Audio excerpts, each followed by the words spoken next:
Okay. I can't believe it. We did it. We did it. We're actually here. We're live. Good morning, good afternoon, good evening, everybody. Are you tired too? I'm actually feeling pretty good today, surprisingly, considering I got up at 6 a.m. and did a bunch of things at JavaOne and had no coffee.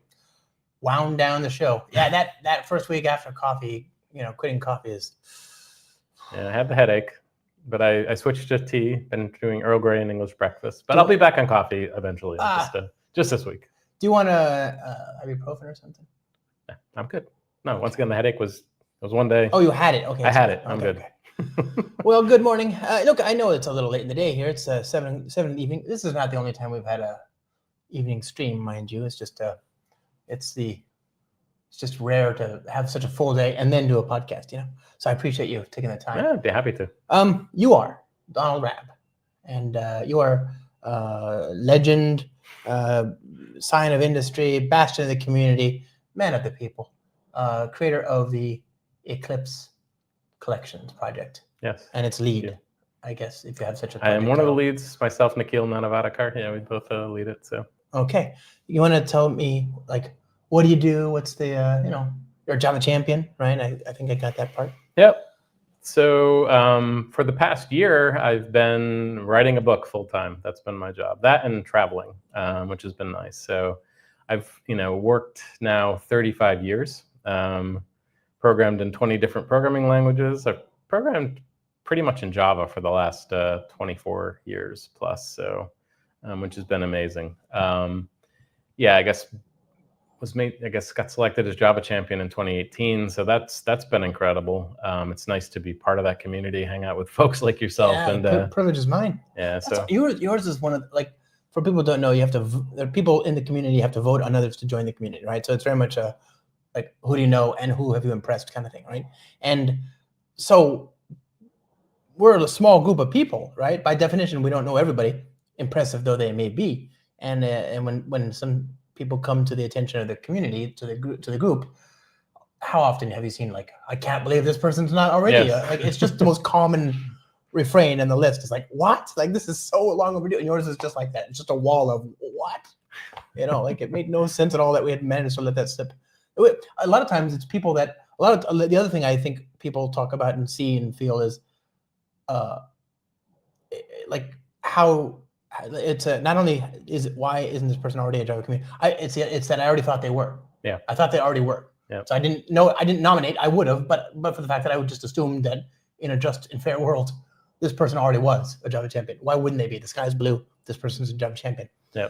So yours is very much just that heavy sort of we dropped the ball. Anyway, so Java champion, good stuff. Yeah, and it's interesting because since I've been programming for so many years, in the previous century, had basically been the late 1900s. Those 1900s, if anybody remembers those. My daughter makes me feel so old. She's like, yes, music from the late 1900s. I'm like, wait. Oh, you're not wrong, but I wish you wouldn't say it like that, Yeah, for me, music happened in the 1980s and 1990s. So, which is great because my daughter actually loves that music, which is makes me very happy. So me too. But yeah, it's interesting. I used to be a small talk programmer before programming in Java, and it's funny because and folks who know me or follow me on social media will see this every once in a while. Occasionally I'll post something about small talk. I'll write a blog. I'll do some coding in it, and it's this language I bring up every once in a while. It has inspired me so much. In the work on Eclipse Collections was really driven out of my love for the small talk language and wanting those things in Java. And the nice thing was that I got to see Java go through the change and actually participate in it. So I was lucky enough to become part of the JSR 335 expert group, which got lambdas and streams into Java 8 in 2014. And it was funny because I was waiting a decade to get lambdas into Java. And I was just talking to whoever I could, how do we get them in? And I finally got in touch with Brian Getz, and he had the work, expert group in place to do that, invited me to participate. And it was such an amazing opportunity. And I was so happy about that. And I think that was actually what got me involved with the external Java community. Because before that, I was nobody would know me. I was some, Not with that attitude. very senior developer or manager or whatever I was, tech fellow in like a bank. Yeah. And I would never, no one ever talked to me because we're not allowed to talk to anybody. But then, getting on the expert group, and I gave my first talk at JavaOne in 2014, and it was strange because I was going to give my first talk at JavaOne, and I was so excited. And it was on, at the time before Eclipse Collections, it was called GS Collections because it was open source from Goldman Sachs. Wait, I remember GS Collections like yesterday. How long has it not been that? It has not been that since end of 2015. So we moved it to the Eclipse Foundation. It became Eclipse Collections.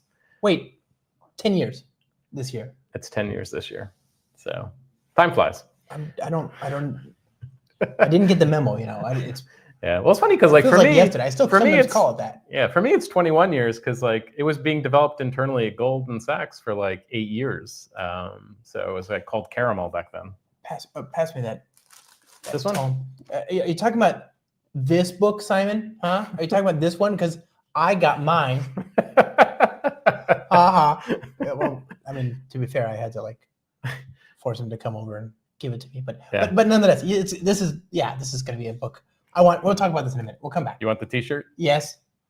Does Simon's copy come with the shirt? No, too? Nobody else gets the T-shirt. Oh yeah, this is the. Look at that. That's amazing. That's amazing. Yeah. We'll talk about that as well. But okay, so so it was a Caramel before. It was called Caramel internally at Goldman, and then Goldman Sachs, when we open sourced, it became GS Collections. And it's kind of interesting because the library has enjoyed 3 lives. It's like Caramel had its one package. Effectively, GS Collections was a fork of Caramel, completely different packages and stuff. And then Eclipse Collections became another fork because it's completely different packages again. It became the org. But this is its forever home, surely. Yeah. I don't ever want to fork it and rename it again, right? So great question there, kind viewer. The book is called Eclipse Collections Categorically, and it's by is that? Oh, it's your own self-published thing, isn't it? Yeah. Yeah. So you can find it wherever fine books are sold. It's actually available on Amazon. Yep. It will show up eventually in other channels as well, but that was the first. So and the biggest. So that's Yeah, ebook and hardback will eventually be available, but I got paperback out. The most important thing to me was honestly get the book in the hands of my parents because they are 80+ years old, both of them in assisted living, and they kept asking me when is your book going to be done? I'm like, okay, it's done. Here it is. You've got it. Yeah. Please be happy, and they're proud of their son for having done that. They were proud before, but I'm sure they're ever more proud now. Yeah. Okay, wait. I promise we'll get to the book, and because some of you don't know why the book's awesome, that's why we have to have this conversation first. The book is awesome because it talks about awesome technology by an awesome person. So okay, Caramel, then GS Collections. What motivated it? What is Caramel? So Caramel started out as basically I wanted to, it goes way back. I effectively wanted Lambdas and Java since 2004. I started out implementing Caramel, and it's funny because I tell the whole creation story in the book. So the preface, which you might see is compared to most prefaces, it's pretty long because it's actually telling the story of why did I create this thing, right? Yeah. And what was the history of it? So I kind of explain that in the book. Are you telling me that you're going to save it for the book? No, I'm not going to save it for the book. I'm an open book, so you can open this book or you can listen to the open book here. Premium segues right there. So it's funny because the creation myth of Caramel is I was actually working in London in 2014, and I was on a project that needed some help. And basically I was it was back when Java was 32-bit. Everybody remember that? Mm-hmm. So 32-bit. It's 32-bit for most of its life. That's a relatively new thing, the 64-bit. Yeah, it's interesting because we went through all incarnations of all the things you needed to do to try and, so we started using 64-bit as soon as it was out. And then, once compressed oops became available, had to use that, right? Because okay, now we can shrink back to 32-bit pointers and, 4 bytes instead of 8.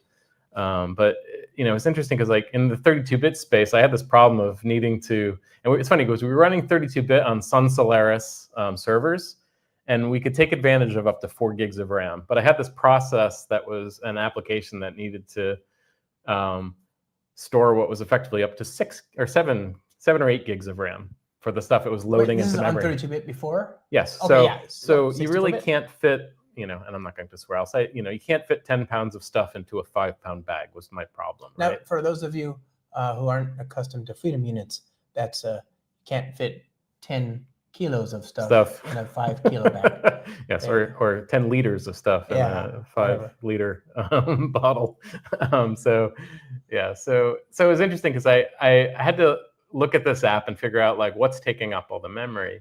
And as it turns out, the way the app was architected was it was loading data into memory. Let's say, you know, trades and positions. It was a financial application. Load everything into memory, and then it was creating these graphs, calculation graphs that were bidirectional, where they were tracing, let's say, some source data to some final calculated value, and they kept track of, you know, the relationship as a entity thing or piece of information was flowing through the graph, calculating different charges and whatnot, and wind up with some final charge. They wanted to be able to like trace from the source to the final charge and back again. Okay. So the way it was implemented is like every node in the graph had a list of parents and a list of children.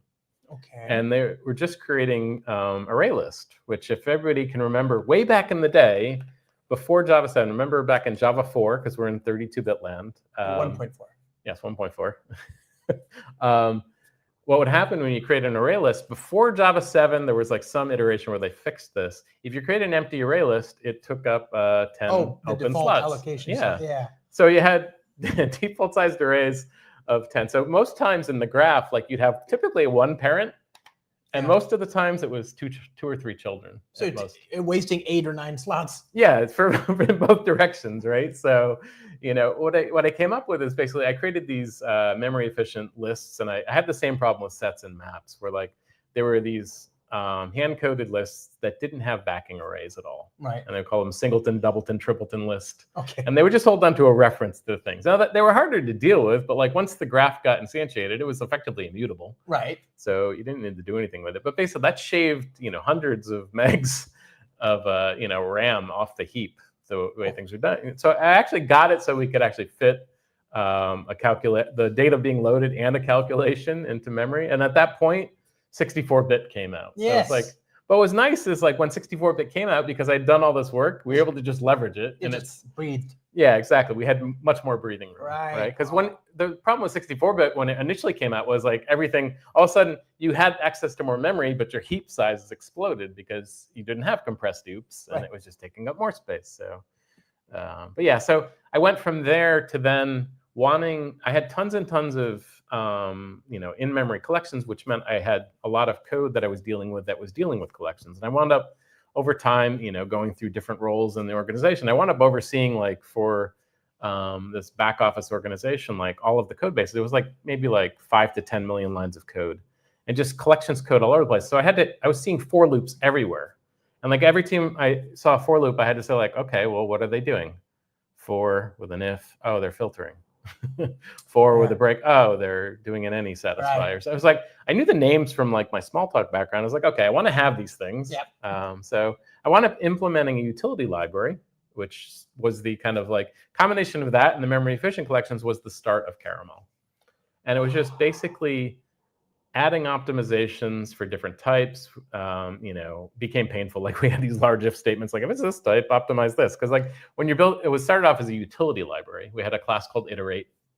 I would say like iterate for each, or iterate like select, which was like inclusive filter, or iterate collect, which was the equivalent of map. Right. And these were like the Smalltalk names, which I was familiar with.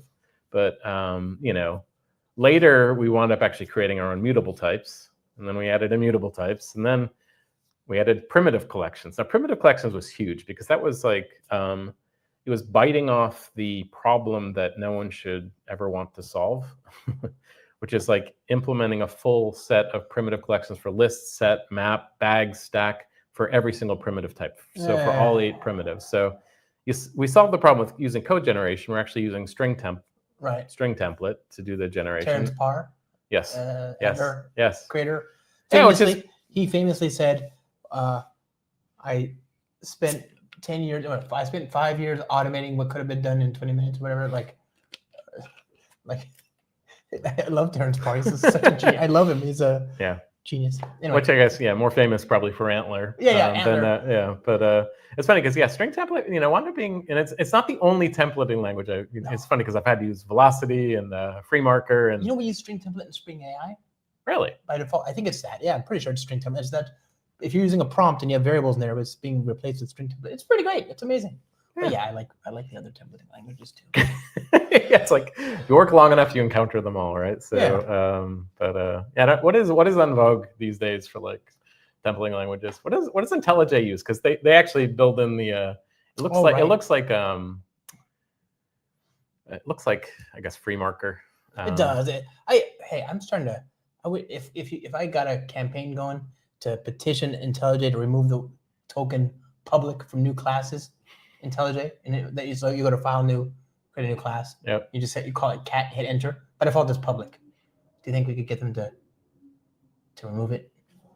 I don't know. Can always ask. Do you make all your classes public? Not all of them. Do you make most of them? Probably not, right? Well, it depends on it's hard to say there's a general rule. I do both, so I can't say like they're mostly private. But it's funny because like if you look at the design of Eclipse Collections, and you may say like, whoa, that's a hefty design, but it's like there will be a lot of interfaces, there will be implementations, they'll both be public, right? So why would the implementation be public?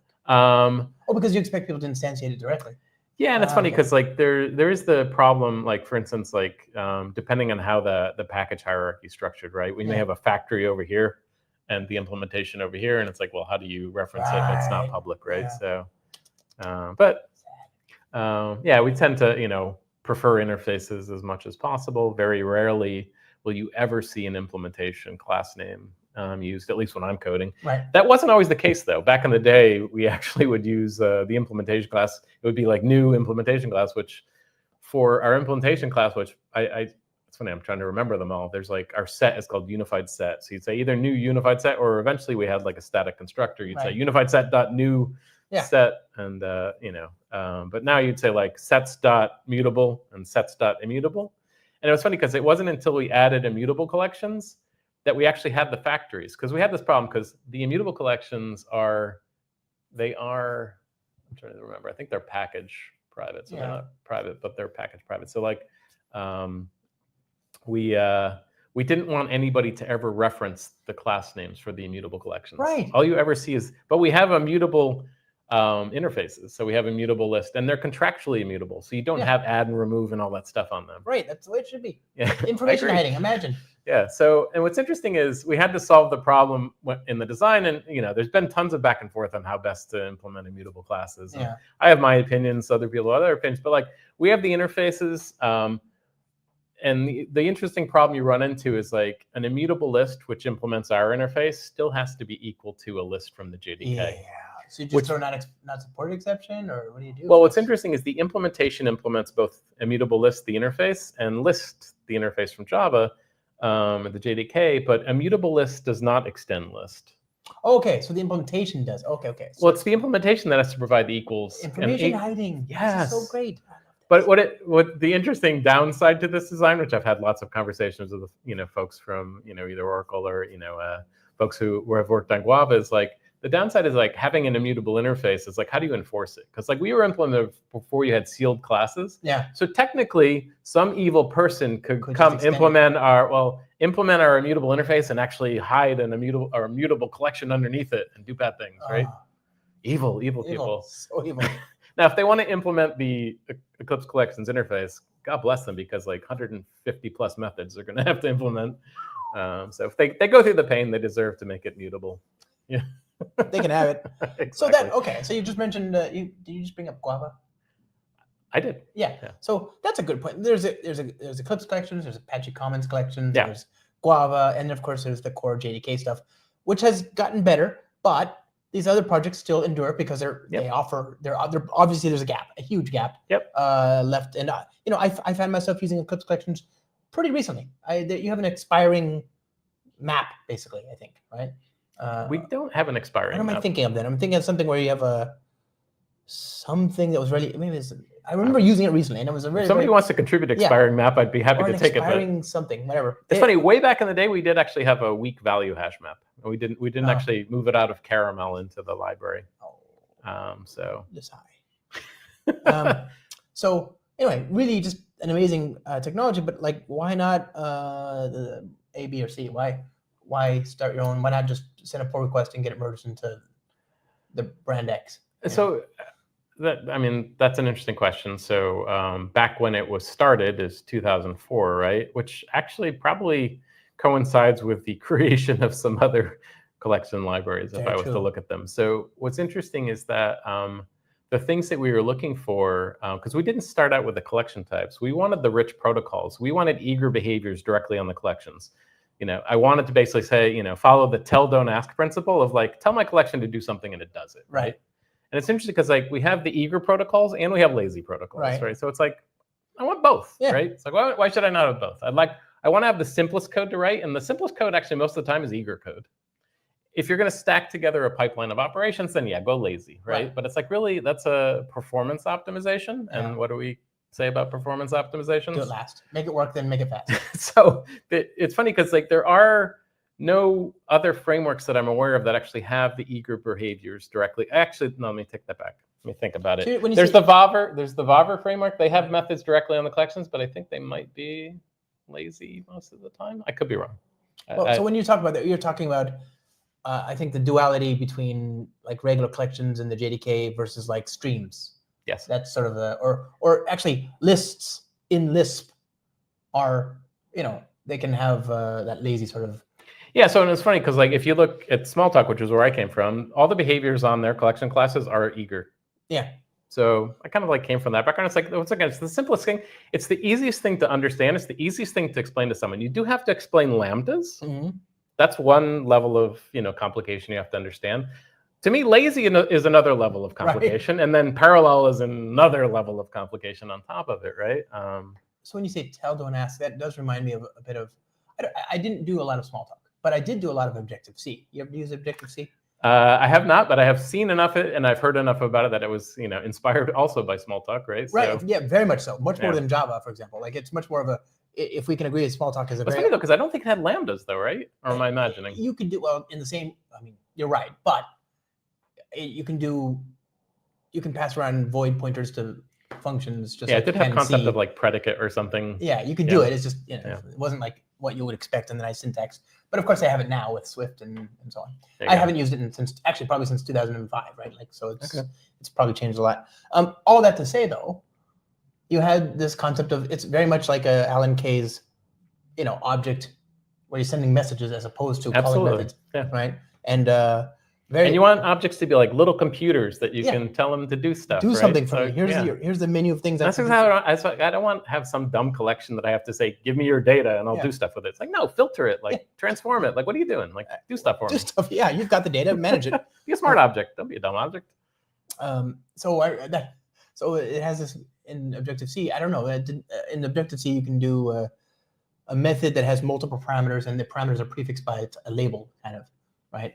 So you can say find, like you might have a method. I'm using the term method here, but you might have a method called find by name. It would be find. Find by name and ID. Find in Smalltalk, those are called keyword messages. So you actually that's for Smalltalk. Reads like English. You have name. So the structure is you're saying like it's like name and then parameter and then name and then parameter and then name and parameter. And it reads, so you can say find by ID 5 and name 20, and Josh, whatever, and it would be like, oh, it's so nice. It just reads like English text. Yeah, it's funny. It's the hardest thing to try and explain. I actually have some Smalltalk code in the book. Oh yeah. There's a whole appendix on Smalltalk stuff, design, and you'll see some Smalltalk code. So I probably have some keyword messages in there.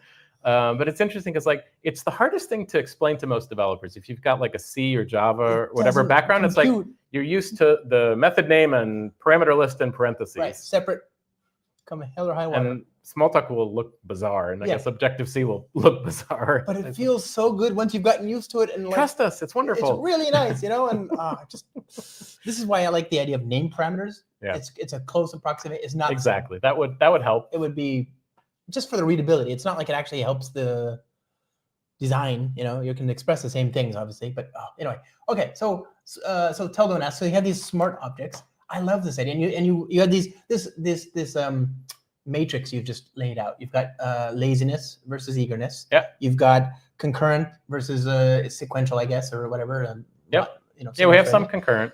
And then you've got we do have serial and we have serial and parallel as well. Serial and parallel. And also, what Simon here is referring to the introduction of sequenced collections. Yeah, we've had get first, get last since like forever, since 2004.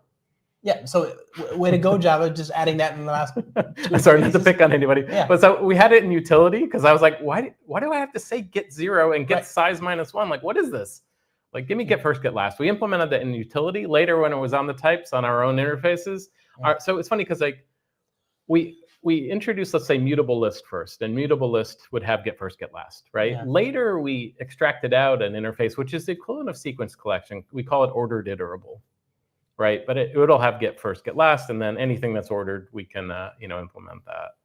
And it's funny because like our hierarchies have gone through many rounds and now decades of like refactoring. The nice thing about moving from Caramel to GS Collections to Eclipse Collections, because you're moving packages, it's a great opportunity for refactoring. House cleaning, yeah. And it's like clean. It's like get rid of all the dead bodies. Nobody needs to see that, right? So that's a great. So this is one thing I did not love about the Apache Commons projects is that things would just change irredeemably. Yeah. From I'm sure they did it in a way that made sense, but I don't want those things to change. A collection should be, when was the last time you saw code stop compiling when you use Java util collection? It just doesn't happen, right? For better or for worse. Yeah. It doesn't happen. That stuff should be as sure as the day is long. I want that to be there, so don't break. Yeah. One thing and it's funny because I went to Stuart's talk today on sequence collection, and it just made me think about it. Sequence collection is kind of interesting, and what Stuart talked about was Stuart Marks. Oh, Dr. Deprecator. Yeah, so he had a talk on sequence collection at JavaOne today. He's been on the show too, by the way. Awesome. Yeah.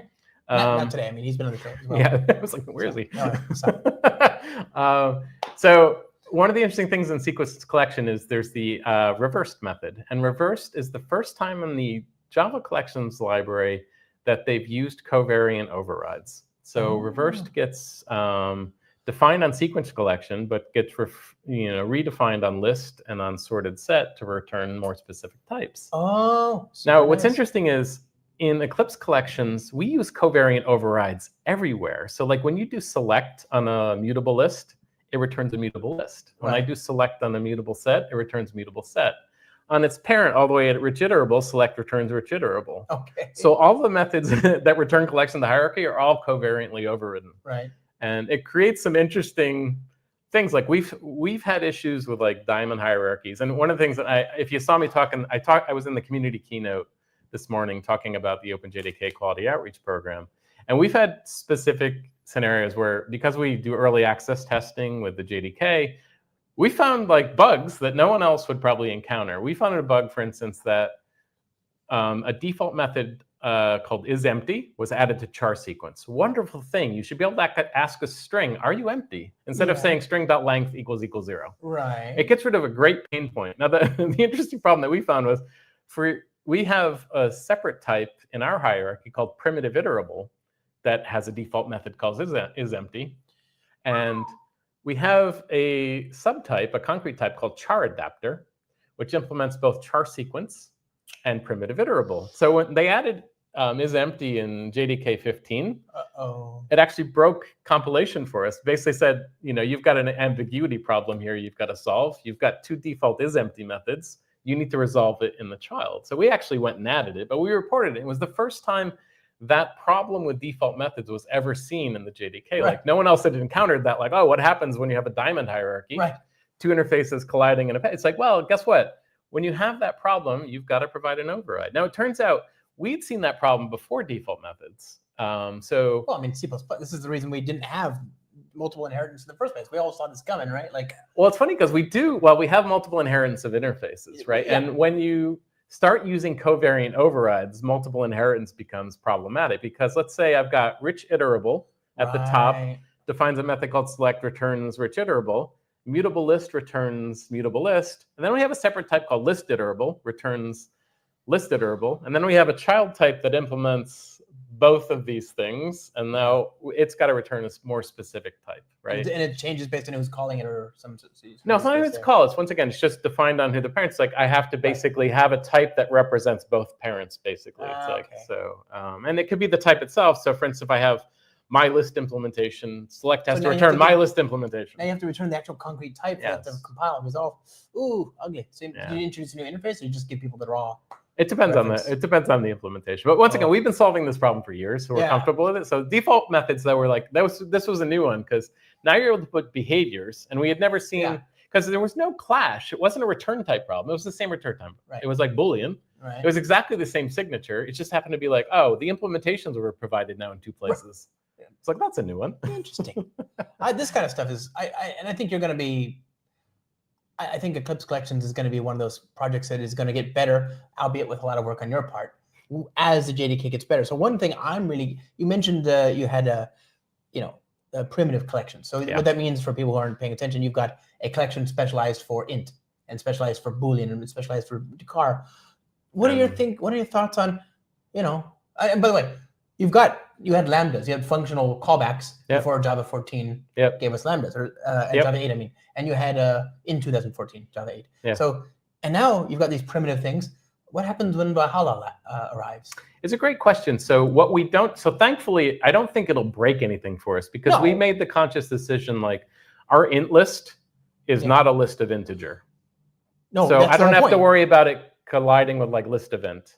No. Now, is it possible that I want to make int list a list of int? Maybe. We may look into that. So I'm waiting for Valhalla to provide, primitive specialization of generics so that I can see like, how can we leverage this for benefit, right? So that we can slot in if somebody wants to have a list of int, maybe we can provide a better implementation, right? Because do people create a list? What is a class called in Eclipse Collections? So you'd wind up with a triad hierarchy where like at the top it would be called int list, and then you'd wind up with a mutable int list and an immutable int list. So once again, we have mutable and immutable collections for primitive types as well. Do people use it to a factory method or just new up an object list? We have factories for it. So there will be int lists.mutable, int lists.immutable. So it could be that Valhalla comes and you just return a regular. It could be. Once again, we would decide where to plug. It might be that so one problem that I have with the interfaces in Java is like we would only extend it on the mutable side because the interfaces in the JDK today, because there are no immutable interfaces, the interfaces are conditionally immutable. Yeah. So I'm not going to like have our immutable stuff extended. It would only be our immutable, but then I'd have to solve maybe the implementations I'll have to implement it because I have to solve the equals and hash code problems. But once again, I wouldn't want to make our immutable int list have add and remove on it. Right. I want it to be contractually immutable. So I may have to, if I have list of int show up in there somewhere, I have to figure it out. I don't know yet. It's a blessing and a curse, I think. Is it so you mentioned the move to 64-bit, giving more RAM. They fixed the headers, so now you can fit that in space. You got lambdas, so it seems like you're constantly just anticipating problems that the JDK team will solve in a decade, hopefully. Yeah, it's funny. For me, primitive collections are more than a decade old because that's how long we've had it. Like that's such a great idea and it's such an obvious thing. And for people who aren't paying attention to this sort of, I don't know, it's because so many people learn Java in university, right? Like, of course you can use a list of numbers, and in university you're not really thinking about the performance implications. No. But we have this duality in Java where if you want something to be performant, like in back office trading, that kind of stuff, you want arrays. Yeah. And if you want convenience, you want a collection of T. Well, T can only be an object at the moment. Why can't it be a primitive? And so. And it's interesting because like in the primitive space, and getting back to like you were saying, like with we have Guava out there and Apache Commons, there are also primitive libraries. Way back in the day, you had Trove collections. I don't remember this. So Trove had a more memory efficient set, more memory efficient maps, and they had a bunch of primitive collections. Now Trove I don't know if it's still actively being maintained. It kind of like fell out of being active. Somebody may have picked it up. 3 to 4 different groups of people set out to solve this particular problem. So Trove had solutions for primitive collections, but what they didn't have is they didn't have rich protocols on it. They basically had for each. Yeah. And then, your typical iterator, it would be a primitive iterator, right? And then you had the fast util library. I'm not sure how recent that one is, but they have primitive collections as well. And it was interesting because I gave a talk today on data frames in Java. And a former colleague of mine actually has a library called DataFrame EC. The EC, you can guess what that stands for. It's Eclipse Collections. So he built DataFrame EC on top of Eclipse Collections, and he just leveraged all of our primitive collections, which is, in the talk today, I was kind of explaining, as an open source developer, having another open source developer use your stuff, and actually, that's amazing. That's what we want to see, right? So, and he's benefiting from it. But we compared DataFrame EC with Pandas from Python, with Kotlin's DataFrame, and with another DataFrame library called TableSaw, which some people may be familiar with. And there's another one called dflib, which we didn't have in the talk. But the TableSaw one actually uses fast util for its primitive collections, which I'd like to see that, though. It's like, don't rebuild this stuff. No. There are options for it. Go Very use good them. options. And it was funny, one of the neatest things I got to see over the years with it, Eclipse Collections in terms of the usage story is Neo4j actually uses Eclipse Collections under the hood, and they use all our primitive collections, which is great because at one point they had implemented their own, and someone there made a decision. They didn't talk to me about it, but they decided, let's not maintain our own, let's just use theirs, right? Which is great. That's, if they have issues or need features, then I hope they come and contribute them, right? So that's a great point. I mean, people say of Python that it has batteries included, and that's true, but it doesn't. I feel like so much of the value of a programming language is in its collections technologies, right? Like, and Java, I think in this respect at least, was born with a very insufficient set of batteries with vector and and I think, I'm not sure. I mean, I wasn't there when it was all happening, but they definitely, in order to have a great collections library, I think everybody's kind of arrived at this conclusion in most languages, like you need lambdas first, right? Well, otherwise it's painful. Because like if you look at how way back in the day, and I talk about this in the book, and I've given talks on it. In fact, at the first keynote I gave, which was in JavaOne in 2014, I was I think quoted as saying like, anonymous inner classes make me want to gouge my eyes out, right? It's like, but I programmed for a decade with Eclipse Collections and it was actually Caramel and then GS Collections using anonymous inner classes. I was like, that was what we had to represent some, Lambda equivalent, and it was painful, but like somehow I was able to successfully get developers in the bank I worked on at the time to like look past it. I was like, look at these patterns that you're going to achieve. And I promised to them, one day we'll have lambdas in Java. I promise they'll come. They have to. Yeah, they have to. They arrived. Thank goodness. And did your anonymous inner classes, those are based on interfaces with one method? Yes. So then it just turned naturally into Well, so that was actually what I talked about in the keynote. They invited me in the strategy keynote in 2014, which is when at JavaOne 2014, when lambdas had shown up in Java.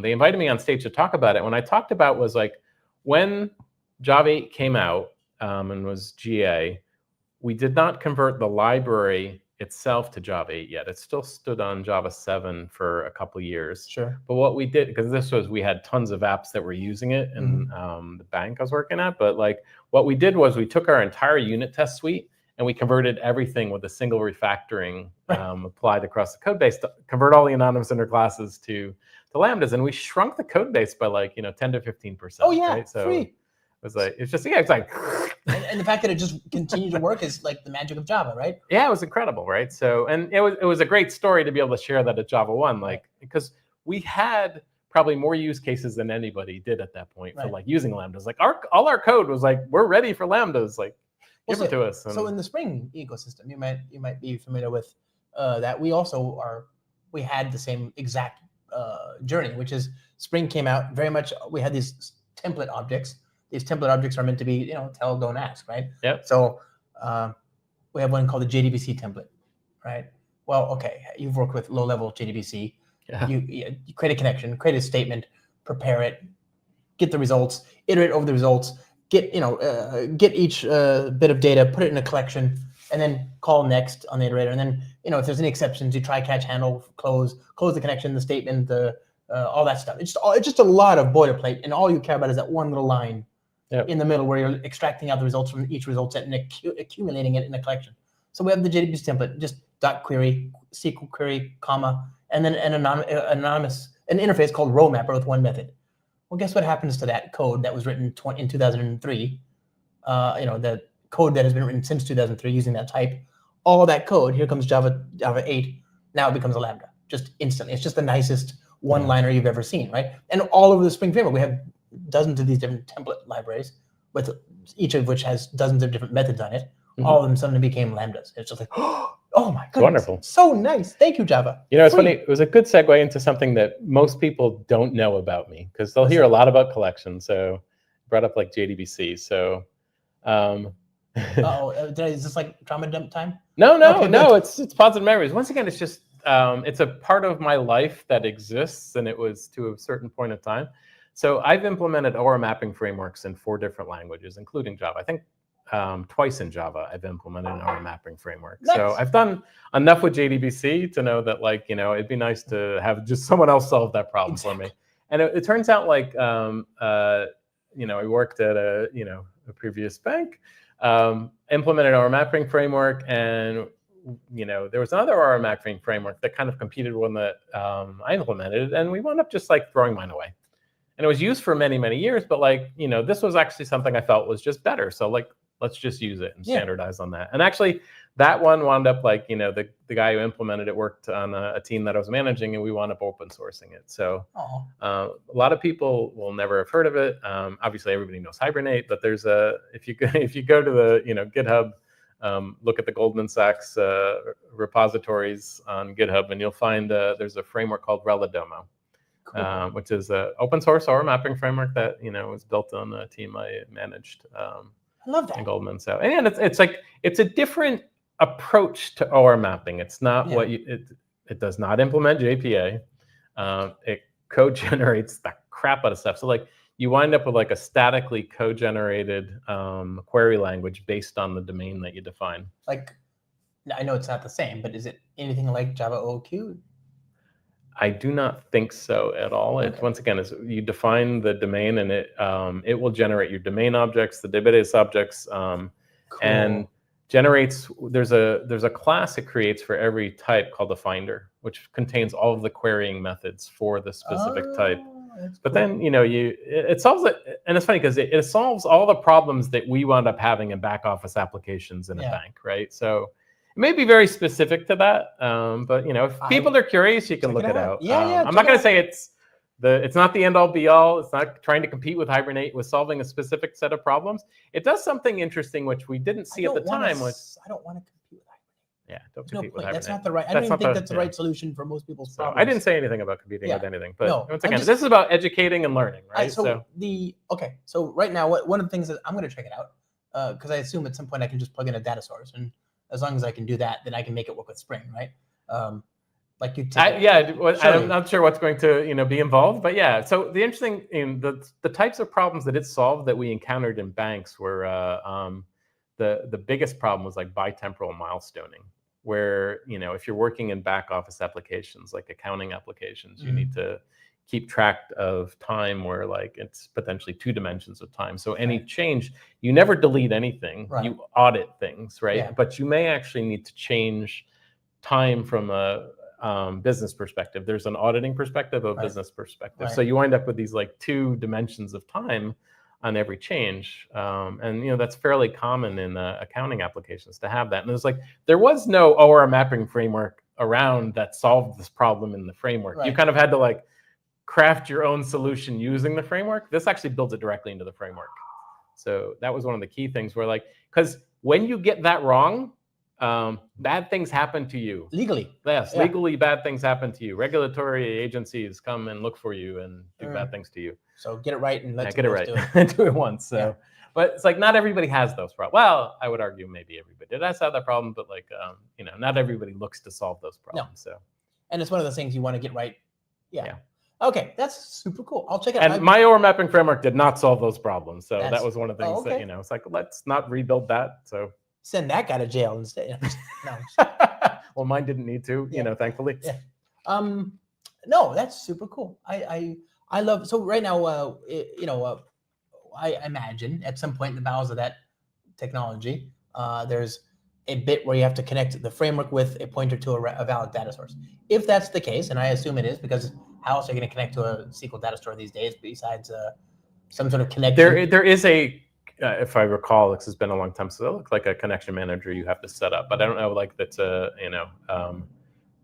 you'd have to, I guess there's plenty of documentation up on the site for it. So, and the guy who implemented it, is quite brilliant. And as it turns out, he's the guy that implemented our hash map and hash set implementation in Eclipse Collections. So, which is nice. And he actually, he's one of the committers on the Eclipse Collections project. So I love it. He's a brilliant guy. I love this. And I love that good people like that look, I want people like that to prosper financially and exactly. to benefit in life, but also if they could share some of that, shed some of the knowledge and give it back to the world, I appreciate it. So all that to say, in the Spring ecosystem, we have this thing where you can actually get transaction.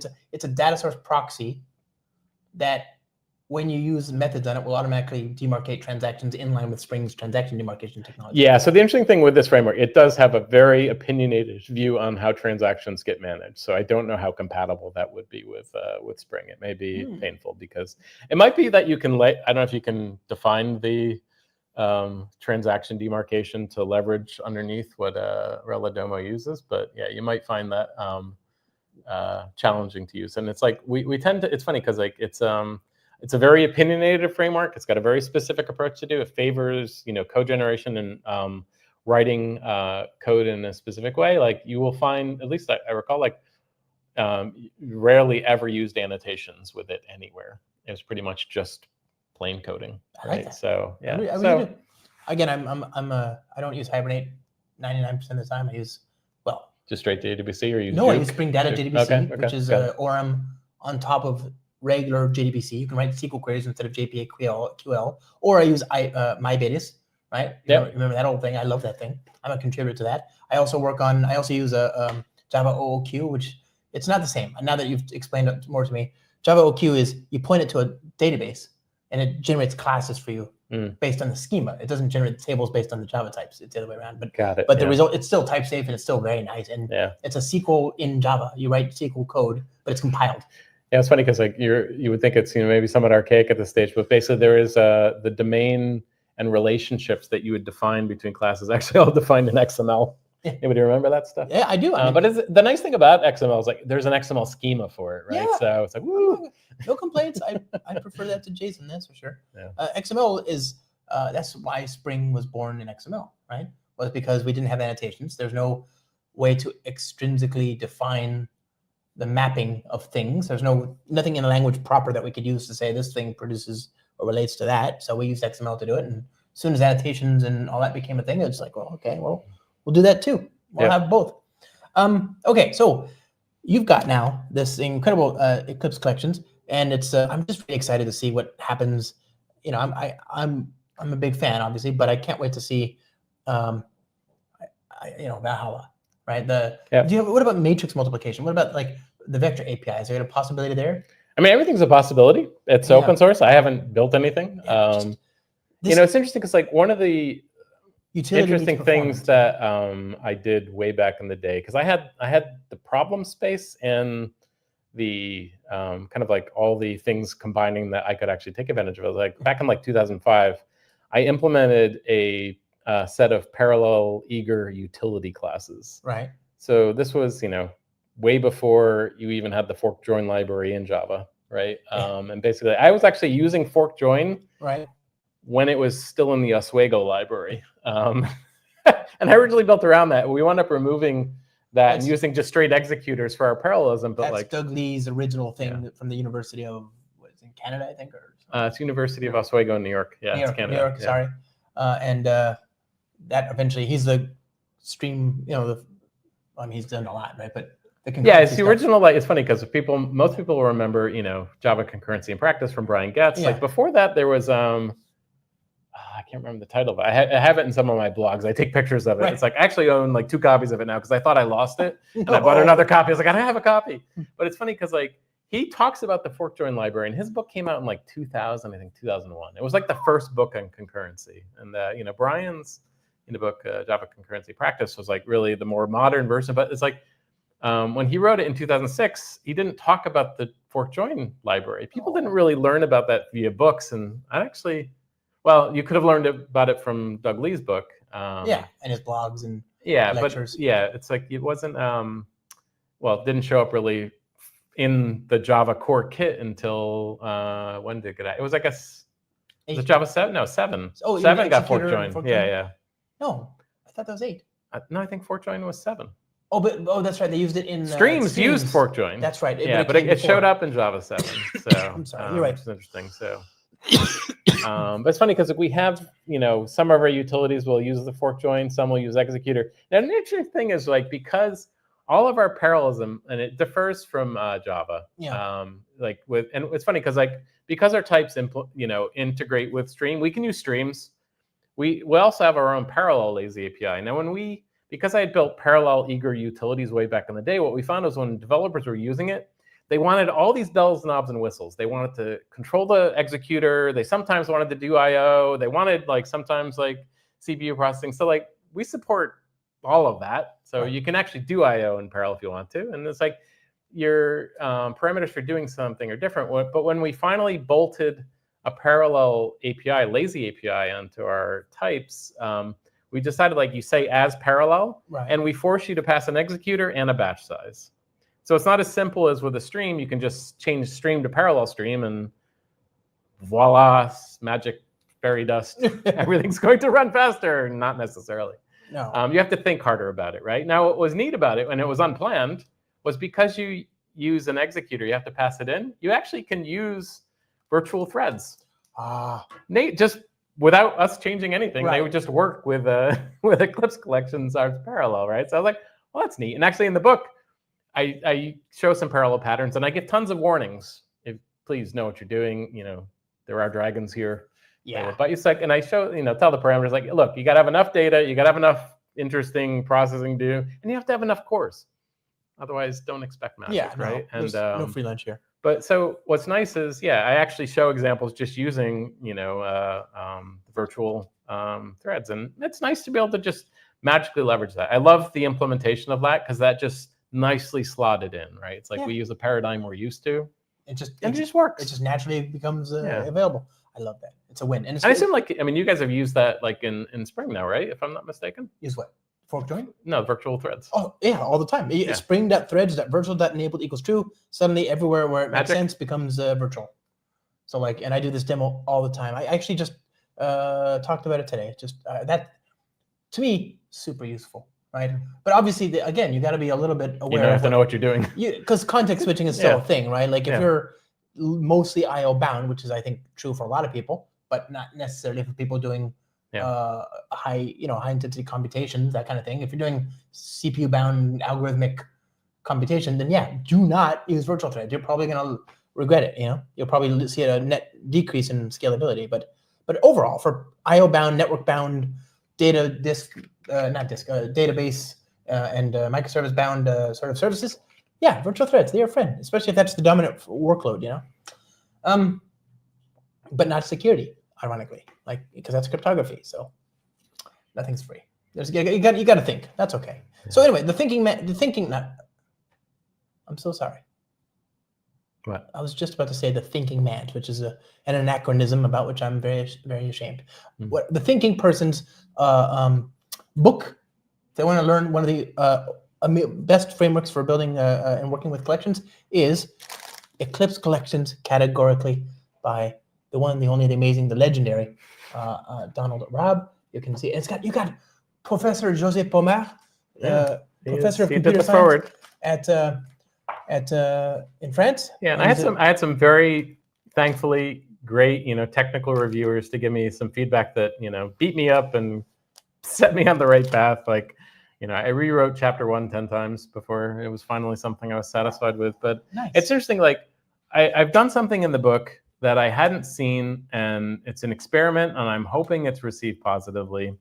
Let me find a good example. Code. The whole book is in color. So beautiful. So what you get is you get syntax highlighting, as well as I use yellow highlighting to draw your attention to specific code, right? So gorgeous. Now, apologies to anyone who's colorblind. I have not tested it for color blindness, but I'm hoping that you can at least, if not recognize the color, differentiate. Yeah, discern the color. So, but yeah, the thing is what bothers me is I have tons of Java books and even other language books as well. I look at the code and it's just it's not inviting.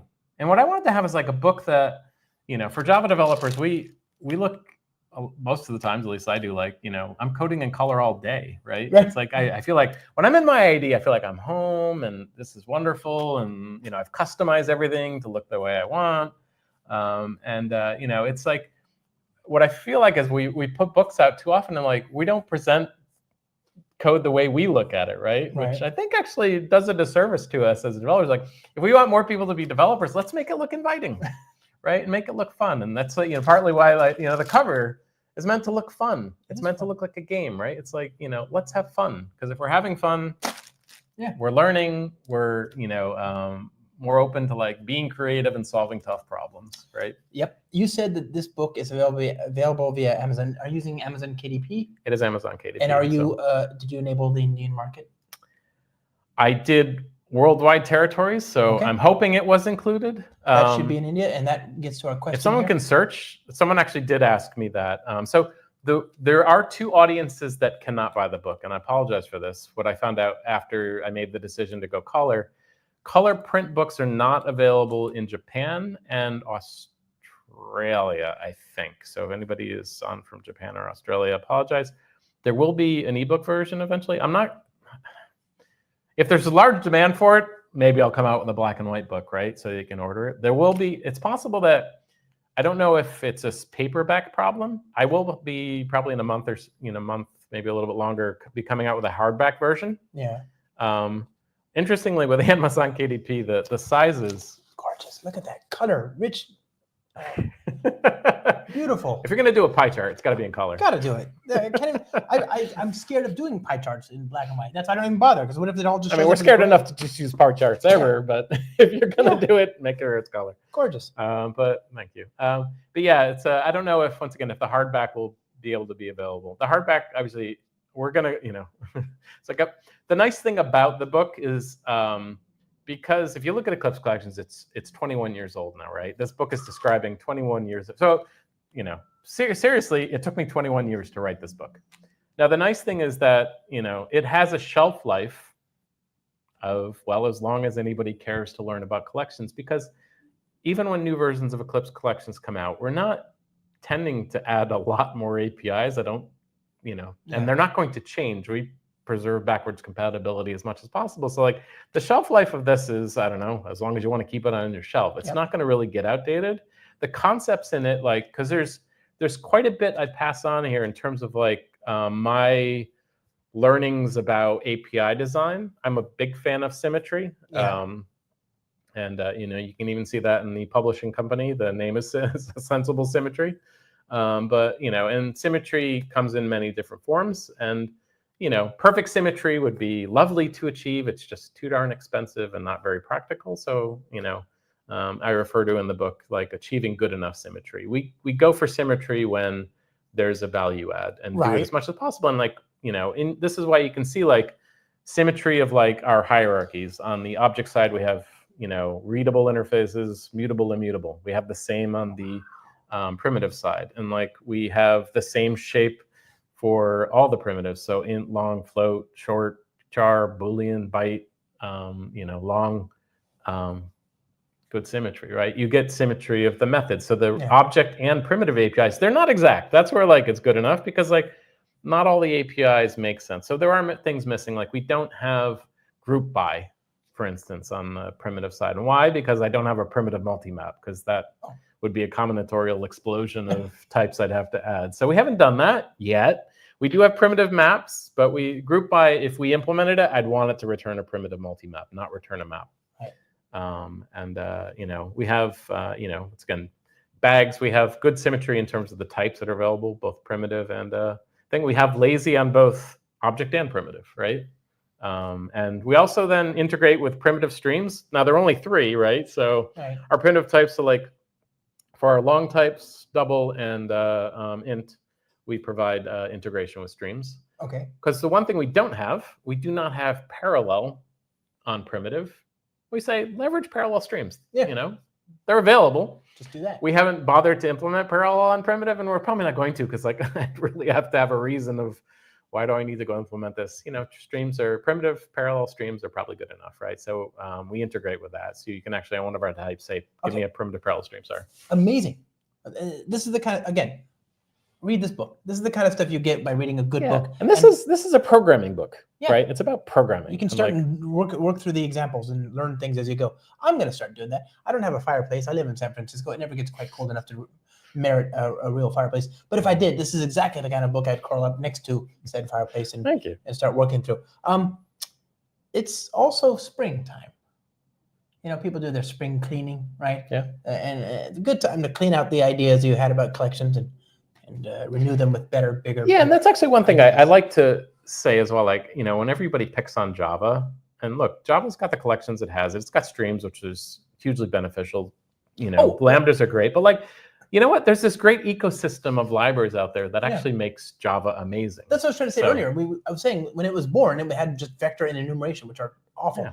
The Java 1.2, the collections API, far sight better than everything else that came before. I mean, if you're looking at Python, it's still better than what they're dealing with, right? It's still better than the default things you get out of the box in unless you're using like Boost or something in C++. And then the fact that now that Java collections SPI and the API, the fact that that is now just, it pales in comparison to the awesomeness of something like Eclipse Collections. Our cup runneth over. It's just an amazing thing. We got so many options, right? The name of the book is, I'm not sure if they're trolling or because we've only said it like 10 times, but I will say it as many times as you want because it's a great book. It's called Eclipse Collections Categorically, and it's weird. I have to hold still so you can focus on that because it's at a weird slanting, twisting angle there. But Eclipse Collections Categorically by Don Raab. Is that screen inverted for us because it's my camera? It must be. I don't know. Yeah. Hopefully it's for us and not for them. Yeah, I hope for them it's normal, but it should be Don Raab. Yeah. Well, it's funny too because like I love coming out to Java events like JavaOne, and I get to meet up with George Saab.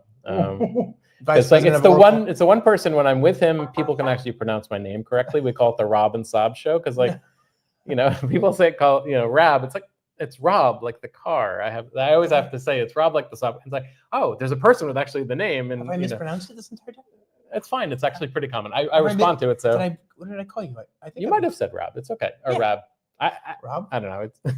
It's like, I start to mispronounce it. Is it like ROB? It is. Well, once again, I say it's like the car Saab, S-A-A-B. Okay, it's like S-O-B. Well, if you pronounce it Saab, then Sobbed into my beer. Yeah. Yeah. Okay.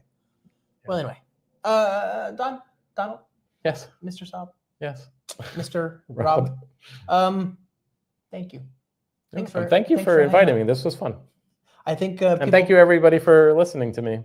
I'm sure they yap with Josh here. So. Plus, again, the nice thing about the internet's the YouTubes. Are you on the internet? Like the nice thing about the internet is that this is going to have a long tail life. So speaking of that, are you on the internet? Do you want to be found? And if so, where can people find you? That's the. You can find me on Blue Sky or Mastodon. So I go by the Don Raab on both. So it's the Don Raab.bluesky.social, I think. And the Don Raab on, I forget which one it is on Mastodon. I'm typing at an angle. This one, surely. That looks like me. Okay, let me put that old thing right here. Put that there. Okay. How are you finding Blue Sky? That's a pretty nice place to be these days. It's nice, but I find it somewhat depressing. Just because, and I think you can appreciate this, we had an amazing community over on another site, and not everybody is, and I don't blame people because I think a lot of people maybe just fed up with social media in general, but the community doesn't feel like I used to feel like there were thousands of people at our fingertips to get in touch with, and it's like I feel like it's maybe hundreds, maybe tens. Blue Sky. It's like we're all over the place, and it almost feels like LinkedIn has become a better place. I was just gonna say LinkedIn and YouTube are my new I get much more traction there than I do on Blue Sky, but I still post regularly on Blue Sky. I'm in. You'll find tech posts. When I'm back to drinking coffee, you'll find coffee posts, and I'll post pictures maybe of my cats. I have cats, so people love cat pictures. It's funny; they'll respond more to that sometimes than right. That's anything else, and that's fine. Yeah. Okay, my friend. Okay. Well, thank you. Thank you, my friend. Thank you, And everybody. thank you, everyone. Have a good night. Bye-bye.